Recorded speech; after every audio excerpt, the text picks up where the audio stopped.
நமசிவாய வணக்கம். பழனி முருகன் மூலமாகவும் மூட்டை சுவாமிகள் மூலமாகவும் பல அனுபவங்கள், சில அற்புதங்கள் அடியனோட வாழ்க்கையில நடந்தது.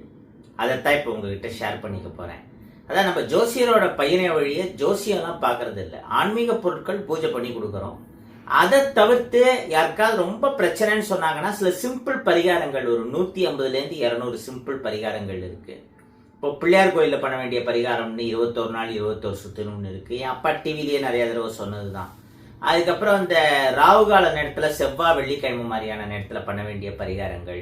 அதுக்கப்புறம் இந்த பழனி கோவில், திருச்செந்தூர் கோவில் மாதிரி சில கோவில்களை குறிப்பிட்ட சில கிழமைகளில், குறிப்பிட்ட சில ஹோரைகளில் வழிபாடு பண்ண வேண்டியது. அப்புறம் சில எளிமையான மந்திரங்கள், அப்புறம் வெத்தலையை வச்சு பண்ணக்கூடிய சில பரிகாரங்கள். இந்த மாதிரிலாம் சிம்பிளாக இருக்கு.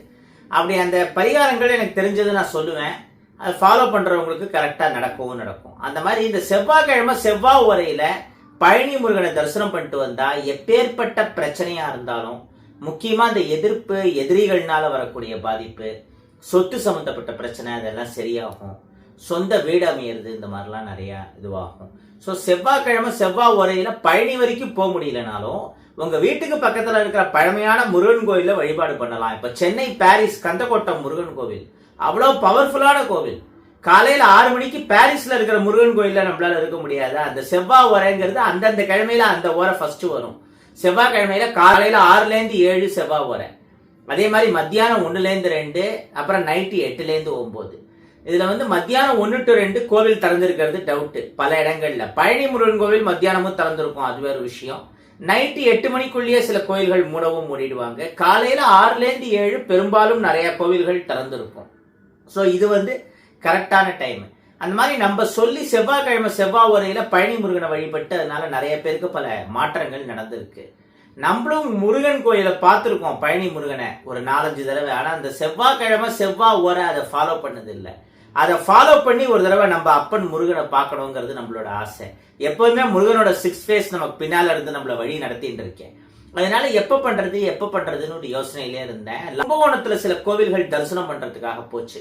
ஸ்ரீதர் ஐயாவாளுடைய அந்த வீட்டுல இருக்கக்கூடிய கிணறு மாதிரியான இதெல்லாம் தரிசனம் பண்ணணும்னு நிறைய பிளான் போட்டு போயிருந்தது.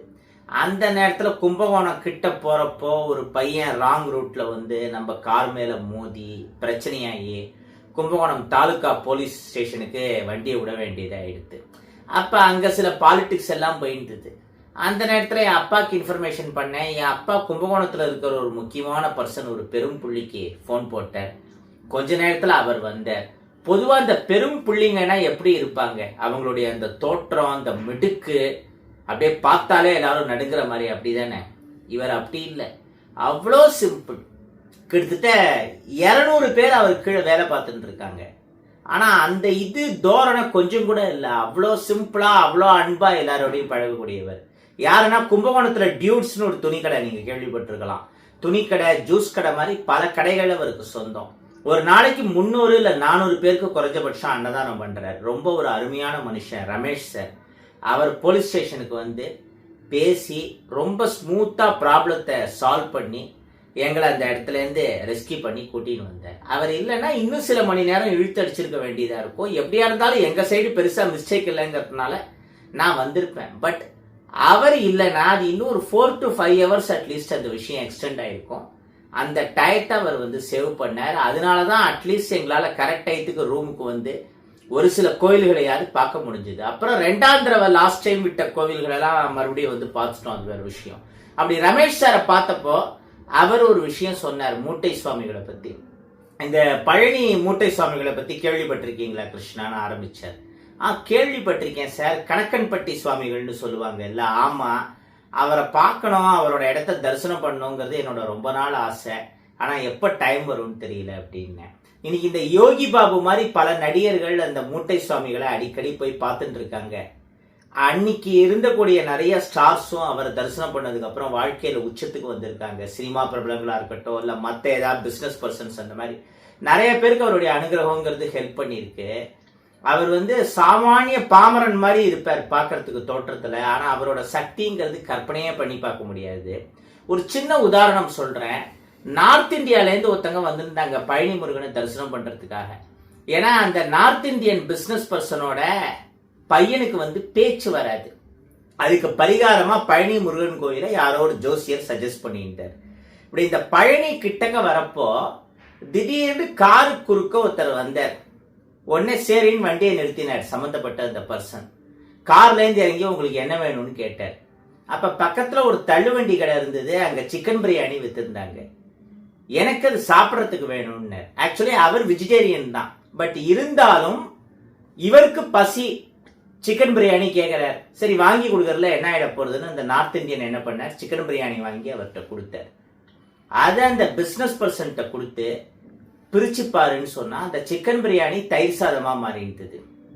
எப்படி ராகவேந்திர சுவாமிகள் அந்த நவாபு கொடுத்த மாமிசத்தை புஷ்பமா மாத்தினார், அந்த மாதிரி நம்பவே முடியல அவருக்கு.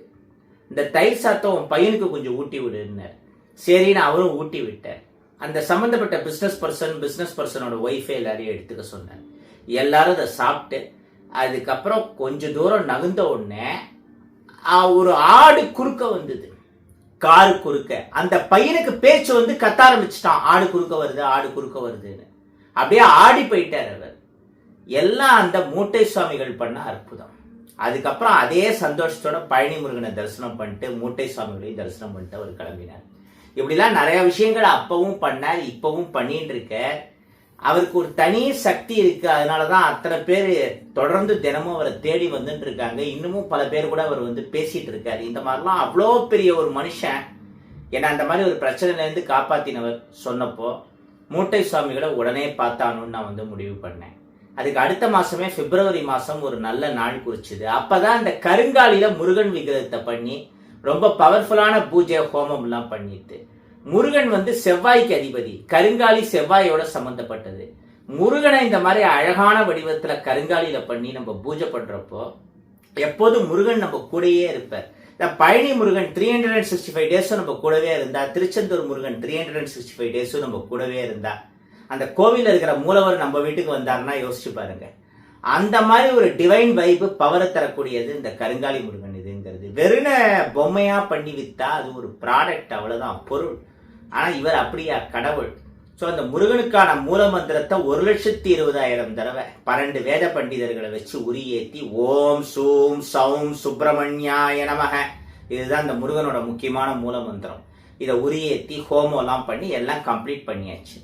அதுக்கப்புறமா இந்த முருகனை ஏதாவது பவர்ஃபுல்லான இடத்துக்கு எடுத்துன்னு போய் பூஜை பண்ணணுமே. அந்த 1000 முருகன்ல ஒரு முருகனை எடுத்தது செலக்ட் பண்ணி பழனின்னு டிசைட் பண்ணியாச்சு. செவ்வாய்க்கிழமை செவ்வாய் ஓரையில பழனி முருகனோட மூல சன்னிதானத்துல அந்த முருகனை வச்சு பூஜை பண்ணி எடுத்தது. அப்படியே அடுத்து மூட்டை சுவாமிகள் ஜீவசமாதிக்கு மூட்டை சுவாமிகள் கிட்டேயே உத்தரவு வாங்கிட்டேன். முருகனை நம்பி உங்களை நம்பி இந்த முருகனை பூஜை பண்ணி நிறைய பேருக்கு கொடுக்க போறேன். அதுக்கு முருகனோட அனுமதியும் உங்களோட அனுமதியும் வேணும். இந்த முருகனை வாங்கி பூஜை பண்ற பல பேருக்கு வாழ்க்கையில எல்லா நலன்களும் வளங்களும் வரணும். அதுக்கு அருள் பண்ணுங்க சுவாமின்னு அவர்கிட்ட வேண்டிட்டு அப்படியே என்னோட சில கோரிக்கைகளை அவர்கிட்ட வச்சேன். அவர்கிட்ட நான் வச்ச 7 கோரிக்கைகள்ல 5 கோரிக்கைகள் கிட்டத்தட்ட நிறைவேறிடுது பிப்ரவரியிலேருந்து இந்த டிசம்பருக்குள்ள. இன்னும் 2 தான் பேலன்ஸ் இருக்கு. அதுவும் எப்போ நேரம் வருமோ நிறைவேறுங்கிற அந்த நம்பிக்கை எனக்கு இருக்கு.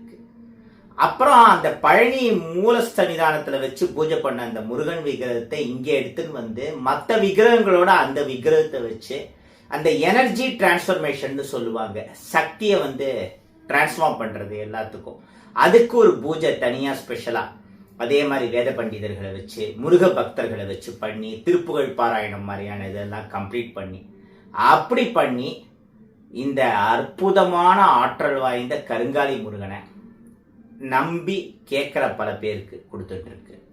இத்தகைய இந்த ஆற்றல் வாய்ந்த கருங்காலி முருகன் எல்லா அந்த பூஜை பண்ண அந்த தட்சணை மற்ற விஷயங்கள், ஸோ இந்த முருகன் விக்கிரகத்துக்கான காஸ்ட், கூட கொடுக்குற பூஜை பொருட்கள், விபூதி, குங்குமம், சந்தனம், காஞ்ச திராட்சை, இந்த மாதிரியான விஷயங்கள், பிளஸ் அந்த முருகனுக்கான மந்திரா கார்டு எல்லாம் சேர்த்து 2500 rupees தான், 2500 மட்டும்.